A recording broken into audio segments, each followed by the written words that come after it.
Back to the Kindergarten. Not sure why they went with that title out of every title they could have chosen, because it's not like we've never been back there before. But it is concise, to the point, and gives us an idea of what this episode's going to be about. And I guess there are some parallels here between On the Run, the first time that we came to the kindergarten, and this episode. So it kind of makes sense, I guess. Peridot is, of course, living in Steven's bathroom again, and she's super depressed. Steven's pretty freaking depressed too, but he also still wants to help Peridot feel better. And thankfully, so does Amethyst. She goes so far as to walk into the frickin' bathroom, sling Peridot over her shoulder, and carry her away. She and Peridot and Steven take the same train trip to the kindergarten that Steven and Amethyst took back in On the Run. You kind of get the sense that this is actually something that Amethyst does all the time when she's not with Steven or anybody else, which I thought was a pretty neat touch, honestly. Amethyst's entire reason for taking Peridot to the kindergarten in the first place is hilarious and adorable. She's noticed that Peridot enjoys being a know-it-all, so she wants to take her to the kindergarten and then just kind of stand there while Peridot shares all of her random kindergarten knowledge with her. Her only concern here is to cheer Peridot up because she cares about her. But once they get there, she's able to do one better. They find a plant growing there, a flower, in fact, which, according to Peridot, should be impossible. This gets the three of them thinking that maybe the kindergarten's effect on that part of the planet is only temporary. And Peridot just so happens to know how to grow plants now, so they come back and they plant a bunch of sunflowers. The very prospect of being able to fix some of the damage that her people did to the planet makes Peridot happy.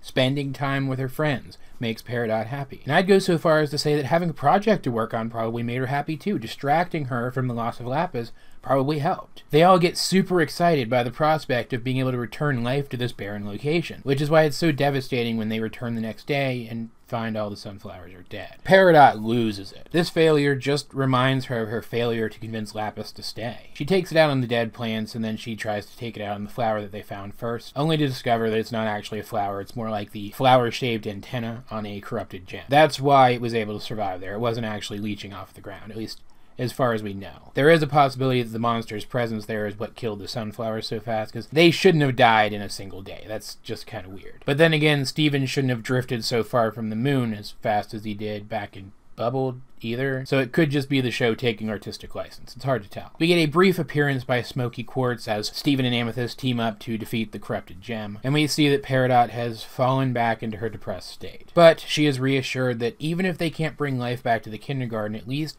all of the other life still on Earth is still here. Acting as a really excellent analogy for the idea that Peridot still has a lot to live for. She still has a lot in her future. She still has more life to live. And that's basically the note that the episode ends on. Peridot's life isn't just going to get magically immediately better. She still has a lot to work through. She still has a lot of emotions to deal with. But she does have good friends to help her through that. This was a great episode. It was really sweet and cute, and the animation was really nice. So aesthetically speaking, it was really great. If the show is going to continue with the 11-minute format, not stretch itself out, then this is the kind of episode that it needs to tell more often. Save big complicated episodes and big lore episodes for when you can do a two-parter, and focus on telling this kind of personal story and lay groundwork for characterization that will eventually fall into place. Not much happens here, and yet we already get the sense that Peridot is acting more like she used to act before she was living with Lapis. She even said back in Raising the Barn that she acts differently around Lapis because Lapis deserves consistency. Without Lapis around, we're getting to see Peridot revert back to the kind of person she was before all of that. And I think that's going to be really healthy for her in the long run.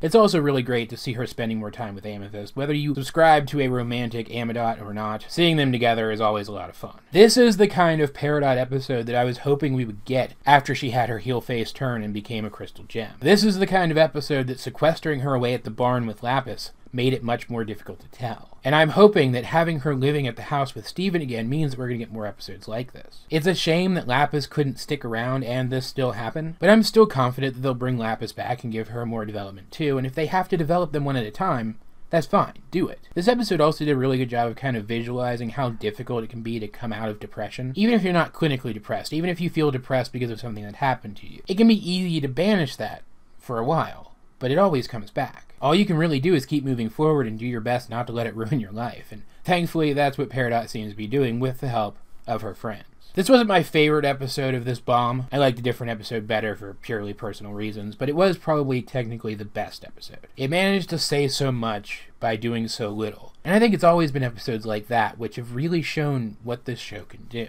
I will admit, though, that there was something that annoyed me slightly about this episode, and that was seeing a corrupted gem here. First of all, I have no idea why a corrupted gem would go to the kindergarten. Corrupted gems seem to either seek out other gems or seek out things that appear gem-like, and There's nothing like that there. Maybe it was soaking up some of the remnant minerals that gems are made from. Maybe there were some of those still left. But I just think it was weird. And I know I've said recently that I want to see another corrupted gem. I want to see another gem monster fight. But that was back in the new crystal gems, where it would have been appropriate to see how this auxiliary team of crystal gems dealt with the same kind of problem that we've seen the crystal gems deal with 100 times. Like, not literally 100, but you get my point. Here, it just kind of felt like an afterthought. They needed an action sequence. They needed an excuse for why that flower was there. So they threw in this kind of lackluster monster. I don't know. It wasn't bad, but it just felt off to me, if that makes any sense. That said, though, guys, what did you think of this episode? If you have seen it, let's get a discussion going in the comment section down below. Either way, this has been AJ22, and I will talk to you guys later.